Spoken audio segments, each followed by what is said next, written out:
Hemos continuado durante estos meses, ya que teníamos una exposición sobre Egipto, hemos estado tratando cada viernes sobre una de las leyes del Kybalión. Y la verdad es que realmente, bueno, los que habéis pasado por aquí seguramente estaréis de acuerdo conmigo con que no es fácil. No es fácil reflexionar sobre una enseñanza, en este caso una ley de la naturaleza, porque uno tiene que sacar mucho de sí mismo. A veces es más fácil hablar sobre una biografía, un personaje, algún tema histórico o de salud, pero encontrar una enseñanza, en este caso, enseñanzas de esta profundidad y tratar sobre eso, de hacer una reflexión para uno mismo y para compartir con los demás, obviamente no es fácil.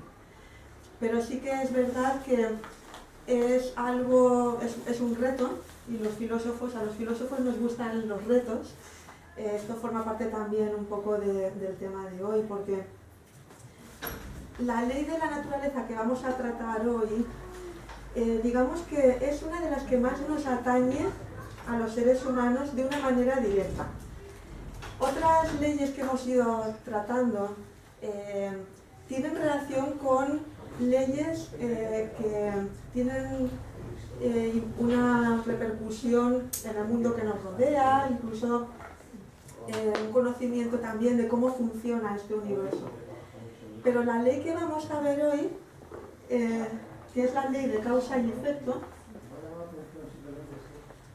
pues esta especialmente nos atañe de una manera muy directa a nosotros, a los seres humanos, porque es nuestra propia vida.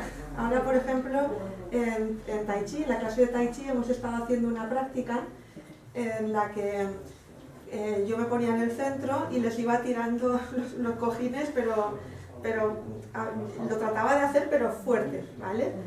Entonces la idea era recoger ese cojín y devolverlo, pero sin carga emocional, sin enfado. Y estas prácticas, estos ejercicios, que siempre en todas las escuelas de filosofía siempre se han utilizado también en las prácticas, los ejercicios, para que de una manera dinámica podamos tener un aprendizaje de algo. Entonces esto es nuestra propia vida, o sea, es lo que nos va sucediendo, que vamos viviendo nuestra vida con nuestros objetivos, nuestros proyectos, nos encontramos con gente y nosotros no está en nuestra mano cómo la gente reacciona hacia nosotros, no depende de nosotros, y nos encontramos con gente de todo tipo, gente que es educada, gente que está trabajada interiormente, gente que no, desgraciadamente la mayoría de las veces también con agobios, con prisas, con problemas, situaciones. Y entonces a veces lo que ocurre es que recogemos eso que nos lanzan y nosotros reaccionamos, bueno, tú me has hablado así, pues yo más todavía, ¿no? Y entonces, ¿qué es lo que estamos haciendo? Estamos actuando por reacción. Es decir, estamos actuando de una manera automática, de una manera mecánica. Podríamos decir que no hay conciencia. Y desgraciadamente, a los seres humanos, la mayoría de las veces lo que nos sucede es eso, que actuamos por reacción ante la vida. Y entonces lo que sucede es que en lugar de ser nosotros los dueños de nosotros mismos, los dueños de nuestra vida, de nuestras acciones, actuamos a merced de las circunstancias y de los acontecimientos. Entonces la reflexión que vamos a hacer hoy es justamente esa manera de actuar, esa manera de vivir. Si podemos reflexionar juntos sobre si hay otra manera de ser un poco más dueños de nosotros mismos y de nuestro destino, que es quizá lo que esta ley nos va a enseñar. Bueno, ¿qué nos dice este principio? Principio, causa y efecto. Primero nos dice, toda causa tiene su efecto. todo efecto tiene su causa. Todo ocurre de acuerdo con la ley. Entonces, si me permitís, yo voy a empezar con la última palabra y vamos a ir analizando lo que nos va diciendo estos principios del Kybalión. Ley. El concepto ley. Cuando hablamos de una ley, es una manera en que los acontecimientos actúan. Una ley también es algo que tiene una constante, ¿vale? Es una constante que va marcando los fenómenos de la vida. Entonces, los seres humanos, al observar esas constantes, podemos llegar a deducir que existe una ley. Por ejemplo, la ley de gravedad. Sabemos que siempre que tiro algo al suelo, hay una fuerza de atracción de la Tierra. Es algo que se repite siempre. Entonces, estamos hablando de una ley. Algo que actúa en todo, y ahora vamos a ver que va a actuar también en todos los aspectos de la vida y de la naturaleza. Entonces, toda causa tiene su efecto. Nos está hablando de una ley de causalidad, ¿vale? Esto lo dice en el siguiente, en el último, causalidad, ¿vale? Pero no voy a adelantar acontecimientos, vamos a quedarnos en la primera. ¿Vale? Nos está hablando de una ley y esa ley es la causalidad. Cuando hablamos de causalidad, quiere decir que no existe el azar. Aquí en la siguiente frase nos dice: azar no es más que el nombre que se le da a la ley no reconocida. ¿Vale? Entonces, por ejemplo, a veces hablamos del azar, ¿no? Y decimos, sí, por ejemplo, como cuando tiramos los dados, es un azar, porque puede salir un número, puede salir otro. Habría que verlo, porque se ha estudiado que según la intensidad, la inclinación de la mano,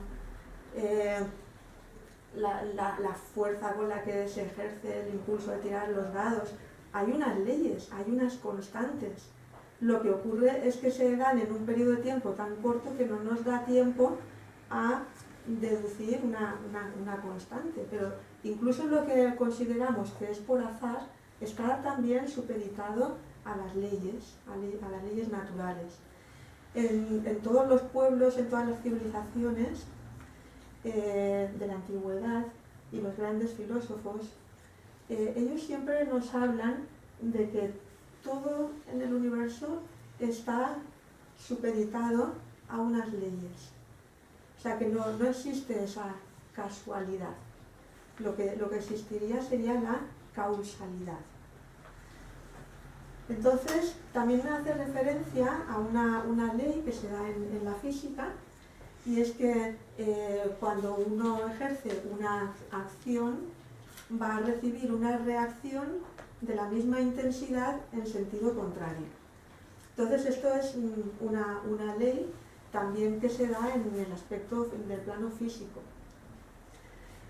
Pero lo que nos está diciendo también en el tercer punto, nos está hablando de que hay muchos planos de causalidad. Es decir, que hay, digamos, muchos planos de manifestación, no solamente el físico. Y sobre esto vamos a comentar. Por ejemplo, referente a ese concepto de la ley, de que todo en el universo está sujeto a leyes, esto, a poco que observemos un poco, nos detengamos a pensar, pues nos damos cuenta que hay un cierto orden en todas las cosas. Por ejemplo, incluso a nivel físico, nuestro cuerpo, hay un orden, todos somos muy diferentes, pero sin embargo hay un patrón común, somos seres humanos y tenemos un cuerpo de ser humano, tenemos los ojos arriba, los pies abajo, nuestro estómago está más o menos en el centro, es decir, hay un orden, ¿no? por ejemplo, también a nivel de la salud, pues también se han estudiado que hay una serie de ciclos también en nuestro cuerpo. Está el ciclo nictemeral, es decir, el del día y de la noche. Hay ciclos, por ejemplo, también que se han estudiado en medicina china, que según en qué hora del día hay un órgano en reposo y otro en más actividad. Es decir, que hay también unos ciclos y un orden, como estuvo explicando Daniela la semana pasada, con la ley del ritmo. Entonces, observamos también esa sucesión de las estaciones. En invierno hace frío, en verano hace calor. Observamos que, por ejemplo, ahora en invierno las cosas están como latentes, como en espera, ¿no? Y llega la primavera y de pronto en primavera todo vuelve a brotar, todo vuelve a resurgir. Entonces observamos un cierto orden en todos los acontecimientos y el mundo que nos rodea. Por ejemplo, esta misma casa donde hemos venido, hay un mosquito por ahí que no es casualidad. Se ve que le gusta el aroma. Es por algo, todo es por algo. Entonces, por ejemplo, esta casa, pues hemos entrado aquí, hemos visto, yo me he encontrado aquí con una pantalla, un alma caritativa me ha escrito esta frase y alguien lo ha hecho. O sea, alguien ha pensado esta casa, ha colocado, ordenado los libros, ha puesto esta mesa, estas sillas, ¿no? Entonces, si pensáramos en la casualidad, ¿qué vamos a decir? ¿Que todo esto es por casualidad? ¿O es que alguien ha pensado que igual iba a venir gente a esta charla y ha colocado las sillas? Pues si lo pensamos en cosas tan evidentes como las cosas cotidianas, ¿por qué no vamos a pensar que el mundo en que vivimos de alguna manera está pensado? Y que esas leyes que lo ordenan son de alguna manera las muestras de que ha habido una inteligencia, alguien que ha establecido esas leyes para el buen funcionamiento de este mundo. Entonces, este pensamiento no es algo nuevo, porque ya, por ejemplo, grandes filósofos como Platón, incluso un filósofo neoplatónico que se llamaba Marción, él decía que el universo era como una especie de macrobios, es decir, como una gran vida latente, un gran ser que tiene una presencia manifiesta, pero también tiene un aliento que lo empuja, una esencia, algo que le da el sentido, el porqué, lo que sería la causa primera de este universo. De ahí que, por ejemplo, los antiguos muchas veces representaran el universo como una gran vaca cósmica, ¿no? Los mismos egipcios o los hindús también, ellos muestran el universo que es como un gran ser vivo, que está en existencia y que tiene una finalidad y tiene un destino. Entonces, esta ley es una ley que de alguna manera nos indica que si todo tiene una causa, nos hace pensar en cuál sería la finalidad de todo el mundo que nos rodea. Entonces, para apoyarnos un poco en esta reflexión o en esta comprensión de esta enseñanza, vamos a recurrir a los filósofos hindús. Ellos, por ejemplo, nos hablan de que hay una gran ley general universal, que es la que marca la finalidad de todas las cosas y de todos los seres que están en este universo. Porque, por ejemplo, cuando hablo de naturaleza y digo ley de la naturaleza, también estaría bien que quedáramos un poco también de acuerdo en qué es naturaleza. Porque Naturaleza a veces lo asociamos pues al campo, a ir a la naturaleza, los árboles, los pájaros, pero el concepto de naturaleza filosófico viene de la fisis, de los presocráticos, y sería todo lo manifestado. Entonces, cuando hablamos de la naturaleza, nos referimos al todo. Todo. Por eso decimos, es una ley de la naturaleza porque afecta a todo. ¿Vale? Entonces, este todo manifestado, expresado, este gran ser cósmico, este mundo que nos rodea, tiene, como hemos dicho, una finalidad. Entonces, los hindúes, ellos hablan de que lo que marca esa finalidad, lo que de alguna manera contribuye a que todas las cosas manifestadas alcancen su destino, es lo que ellos llaman la ley del Dharma. La ley del Dharma sería como una ley general universal que es la que contribuiría a que todo lleve a la realización de lo que es el mismo, es decir, hacia su meta, hacia su cumbre de realización. Entonces, podríamos hablar de la gran ley general, que sería Dharman, y luego de los dharmas particulares. Por ejemplo, podríamos hablar del dharma del ser humano.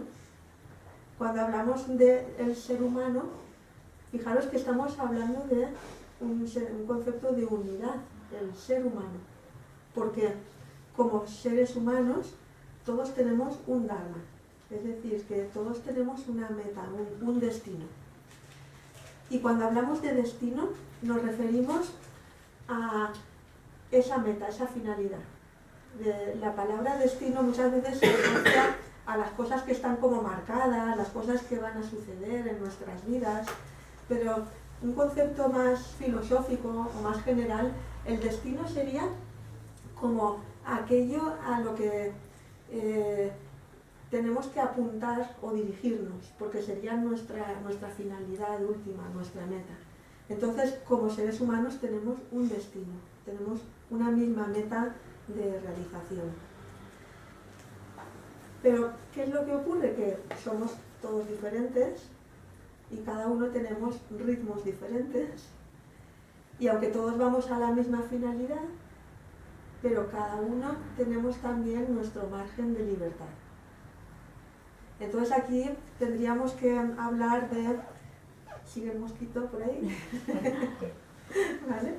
Tendríamos que hablar de, digamos, dos aspectos. A veces los seres humanos somos como muy absolutos, ¿no? Decimos, no, es que todo está marcado, todo está prefijado, todo. No cae una hoja de un árbol sin que el poderoso lo haya estipulado. O sea, todo está fijado.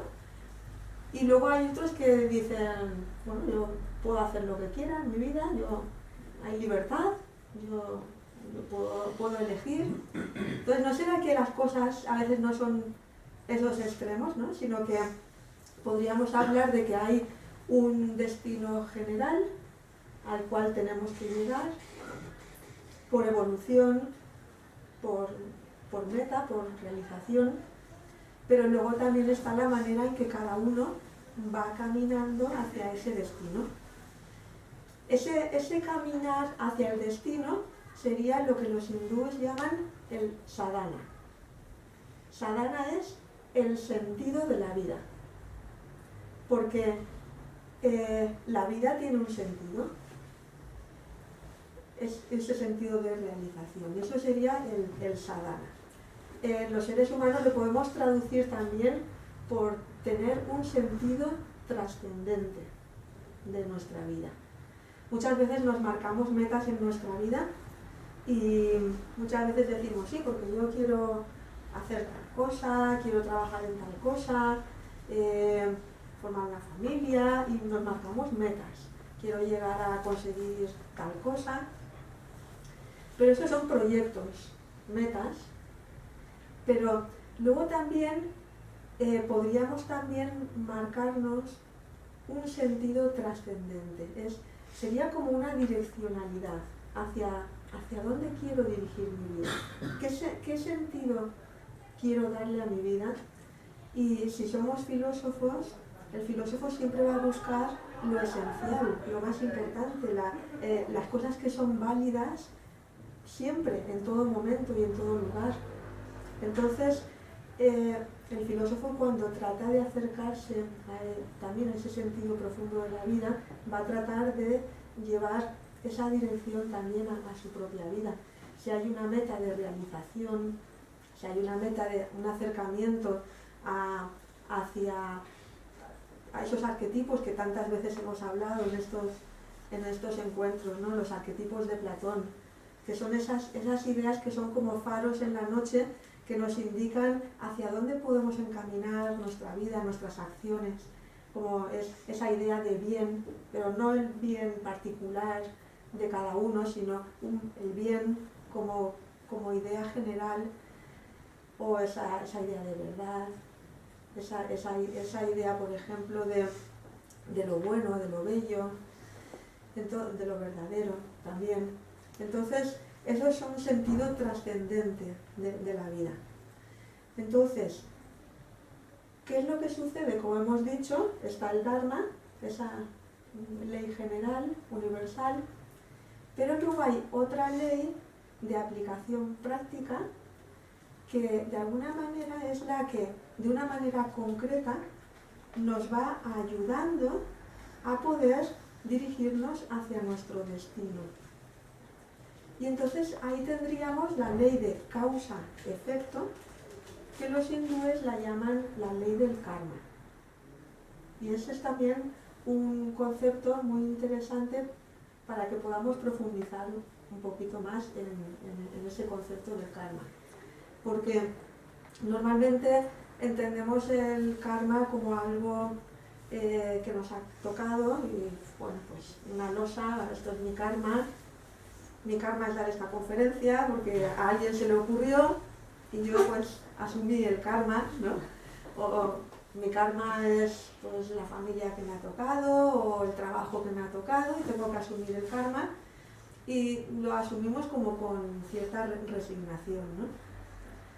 Pero por eso es interesante también que podamos reflexionar sobre estas cosas, porque según el concepto que tengamos sobre nuestra vida, pues también vamos a vivir la vida de una manera o de otra.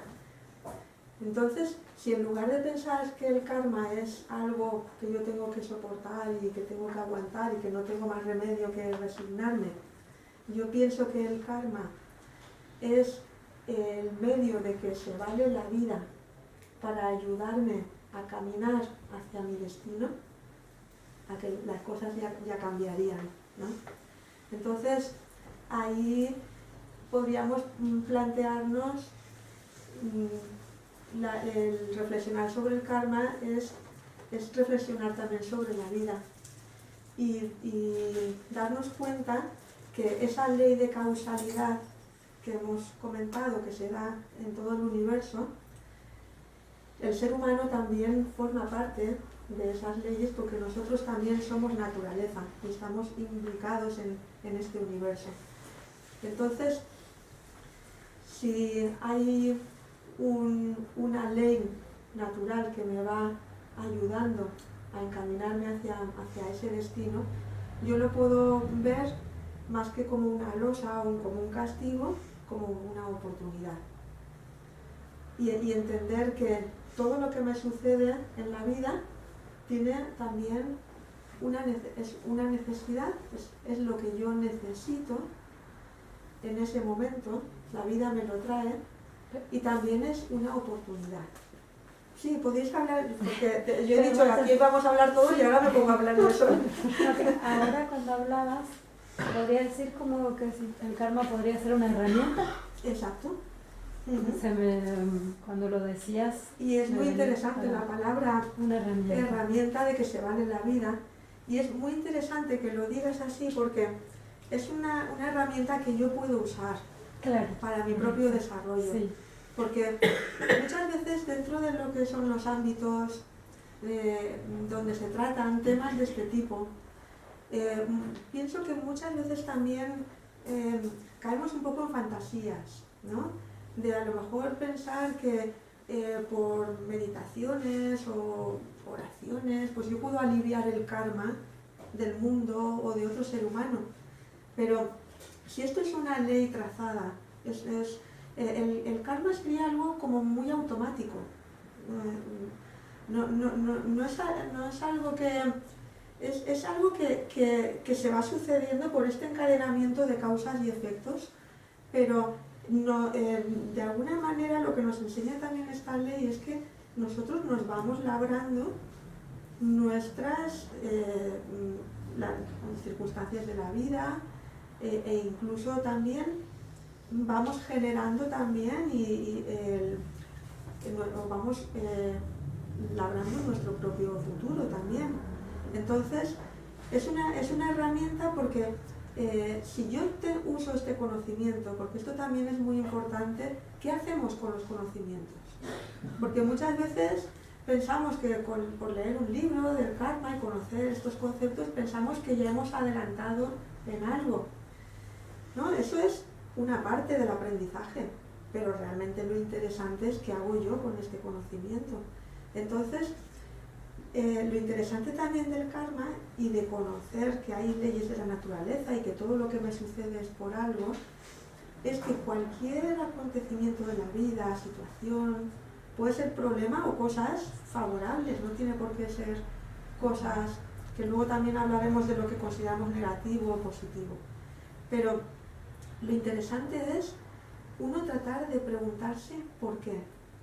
¿Por qué me sucede a mí esto en este momento preciso?